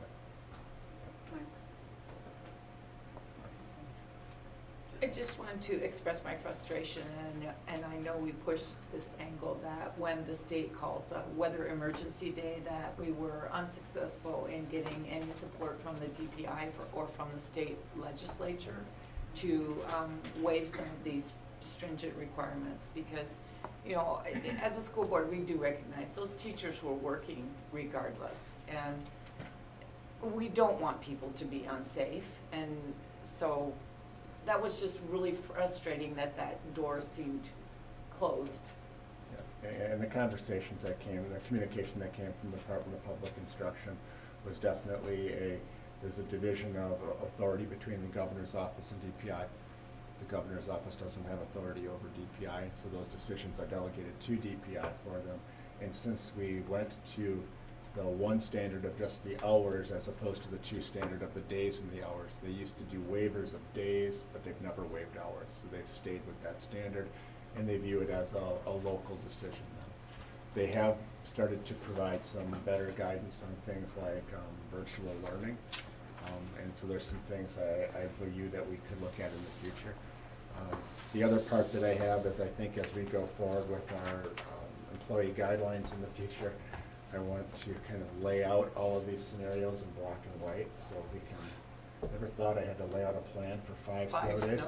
But I think I'm going to start doing that just because it makes it a much clearer piece. There's been a lot of questions and we're kind of trying to make them as we go. So I wanted to get here tonight because this changes some of our language in different places, our calendar, and ask for your support for the recommendation that I put forward. If you're looking for a motion to approve your recommendation, I am willing to make that motion.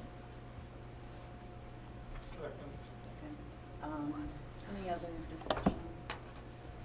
I really appreciate your looking at the macro as well as the micro and how to do this.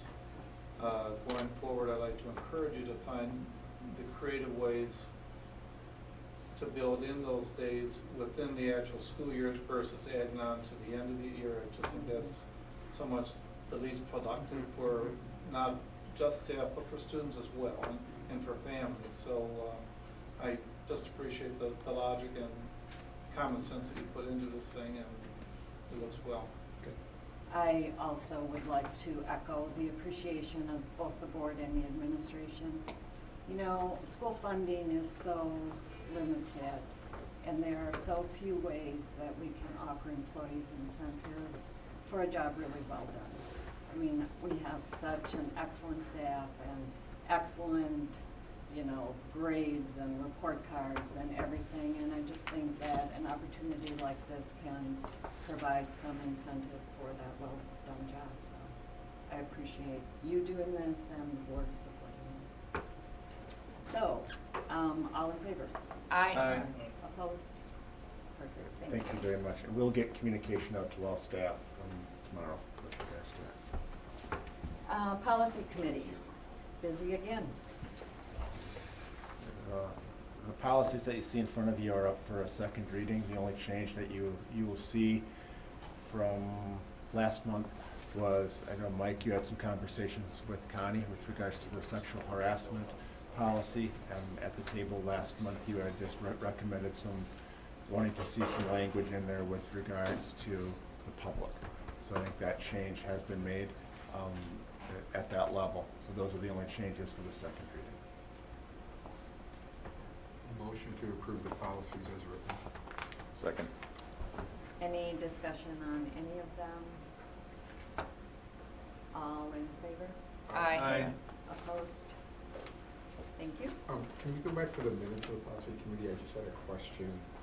When I was looking at the one on student fees and parent organization booster clubs, the note said that there was feedback from the committee to remove the language on booster clubs and parent-sponsored clubs in both of those.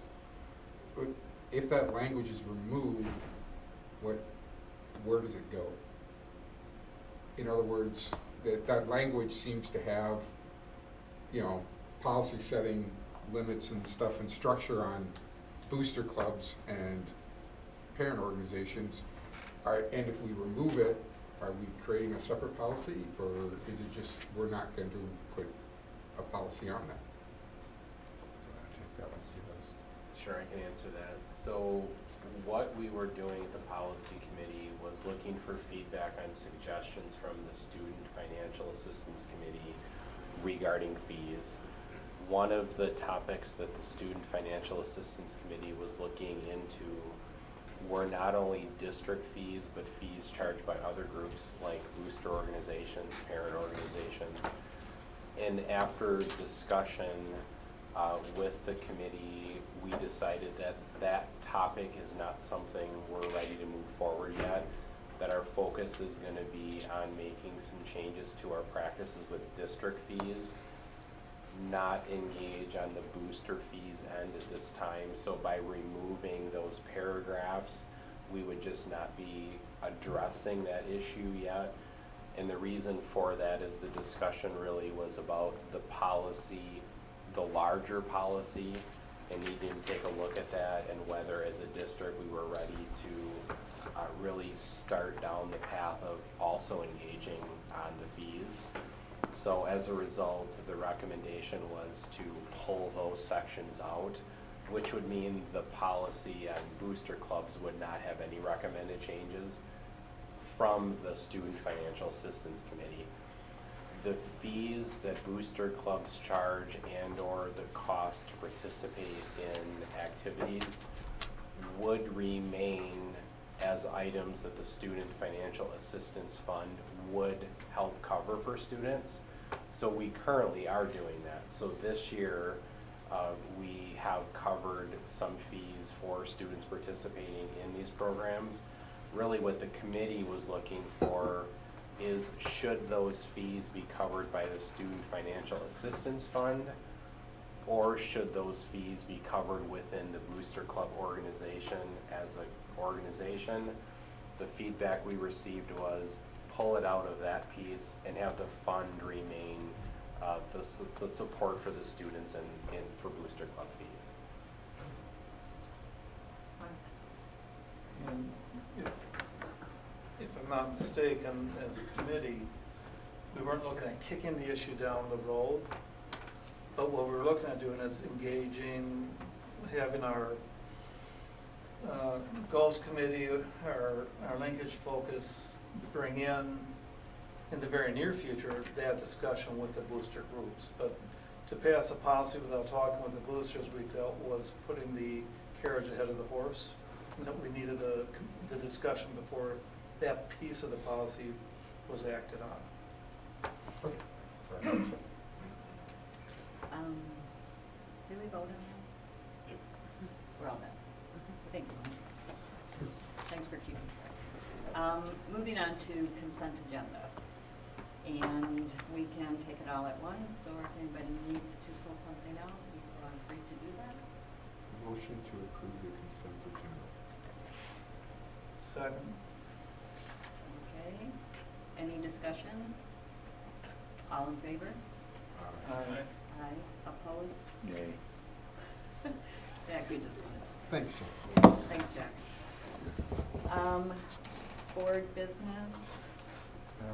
The only update I had on the legislative piece was I was asked to present at a legislative breakfast coming up on March 1st, presenting with the superintendent from Janesville on some impacts of the Blue Ribbon Commission recommendations.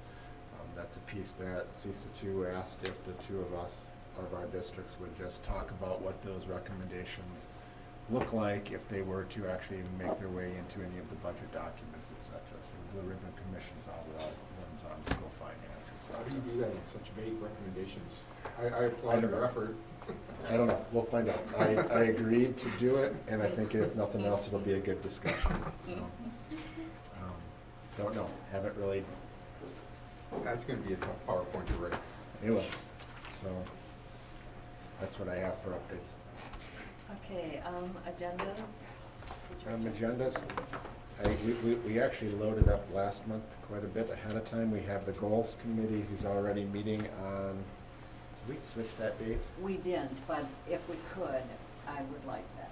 All right, So when would you like to move it? it's supposed to meet Either on the 21st, and we were talking about moving it to the 19th before or after, I'm not sure what's on that. We have HR. So after HR. If we could do it after yes, if we could do it after HR. So Mike, are you with us? Yeah. Which day? So the 19th, move it till about 5:30. Sorry, what was that? I was printing my calendar. Moving it from February 21st to February 19th. That's fine. And then why don't we just say 5:30? Sure.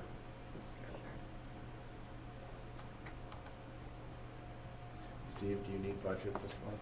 Yes, I'm hoping for March 4th or 5th. We should meet prior to the March 11th board meeting. Would be better.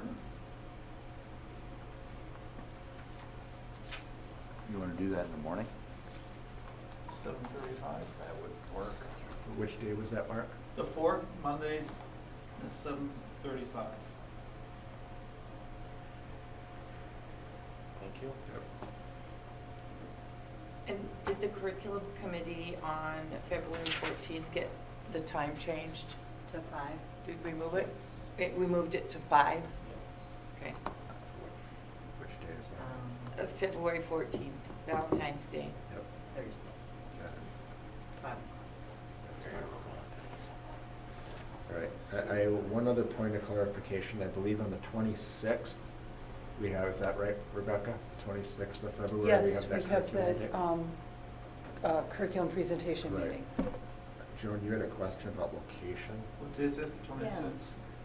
The Tuesday the 26th is the 26th. curriculum. Yep. It's a special board meeting for curriculum presentations. Joan had a question about could we move it to a different school to get an opportunity to see different buildings? My conversation with Randy was, we've been having it at the Heritage, which is great, but we're kind of are just in classrooms anyway. We don't really use a big, the meeting room. And I don't know how many people get to the other buildings, and it's an opportunity for the board to visit other buildings. So, can we pick a new building? Are you open to that, Tim? You look at, Well, Is that difficult? I mean, I think it just depends on what kind of venue we want. Our group isn't very large, and it's very easy to do that in classrooms. We did it one year in the high school, and I think we could really do it in any building that we wanted to do that. I just thought it might be nice to get to some of the other buildings as a board. Arboretum's easy. And they've got a big library and cafeteria. And I have not been to Arboretum for a while. Can we do Arboretum I this? think it sounds like we might be going to Arboretum. Good, let's go to Arboretum. Parking's a little easier. Yeah. all right, so we're just gonna change the special meeting on the 26th at 4:30 at Arboretum. Actually, that's nice. I'll do the logistics. I remember, thank you. Do we want to schedule our evaluation kind of discussion? I think we should put it on the calendar. I do too. That would be where we go through the evaluations, our board evaluation, Randy's evaluations, which are due in March, maybe the beginning of April. We want to do it before a new member would come on board, so we have Gary's input. Yep. And usually the new member comes on, I don't have my calendar in front of me for sure, but it's usually about the 23rd of that month. It's usually like the 4th Tuesday. Of April? Or- It could be the 30th. I didn't grab that tonight. So So- the week of April 15th then would make Right. sense. Yeah, that makes sense. The week of April 15th. 15th. Which you don't want to do it on tax day. Somebody here might have to file that day. Well, Friday, the 19th is Good Friday, so you're running into. You'd be happy then. It's Good Friday. Yeah, do you all have off, right? We already have a board meeting on the 5th. On the 15th. Our board meeting should be on the Oh, 8th. On the It's 8th, on the all right. So it's the next week, so if we stay away from Monday, Tuesday? Tuesday, As after long the as say 16th. after 4:45. April 16th. April 16th at 5 o'clock, Perfect. And that's board eval. board eval, so we have a special meeting, April 16th, 5 o'clock. Yep. Do we need to vote on that? Yes. I need a motion on that. I move we have the special meeting to do our board eval, and do we do Randy's at the Yeah, same time? we can do At the Randy's same at the time, same at 5 time. PM on Tuesday, April 16th. Second. All in favor? Aye. Opposed? Okay, so we have that on the calendar. Anything else? Only thing, I don't know if many of you know Jim in the audience. Jim is running for, he's one of our writing candidates that he's put forth for Gary's position. So, glad you're here tonight, Jim. You're still awake. That's the way how the couple of us newest members got on, is by a write-in. That's right. And then you get stuck here until the next write-in. Okay, any other, so I need a motion to adjourn. Motion to adjourn. Mike? Second, all in favor? Aye. Perfect, thank you. Thank you all. I targeted 9:15, you did well. You were 10 minutes late, you started. Good job. That was a big slate.